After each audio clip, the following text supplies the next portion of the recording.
دوستو السلام علیکم۔ آج میں آپ لوگوں کو اللہ تعالیٰ کی راہ میں مال خرچ کرنے کے فضائل بتانے جا رہا ہوں، اور وہ آیت کریمہ جو اللہ پاک نے ہمارے لیے نازل فرمائی ہے۔ بسم اللہ الرحمن الرحیم۔ لیس البر ان تولوا وجوہکم قبل المشرق والمغرب ولکن البر من آمن باللہ والیوم الآخر والملائکۃ والکتاب والنبیین وآتى المال على حبه ذوي القربى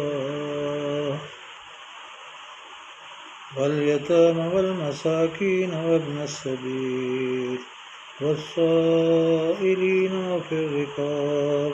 وآقام الصلاة وآتى الزكاة۔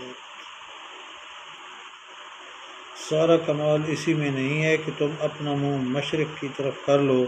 یا مغرب کی طرف، لیکن اصل کمال تو یہ ہے کہ کوئی شخص اللہ پر ایمان لائے اور قیامت کے دن پر اور فرشتوں پر، اللہ کی کتابوں پر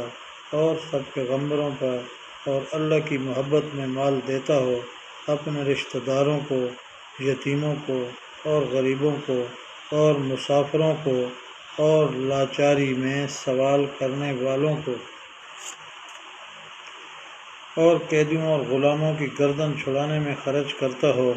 نماز کو قائم رکھتا ہو اور زکوٰۃ کو ادا کرتا ہو کہ اصل کمالات یہ چیزیں ہیں۔ آیت شریفہ میں ان کی بعض اور صفات کا ذکر فرما کر ارشاد کیا گیا ہے، یہی سچے لوگ ہیں اور یہی لوگ متقی ہیں۔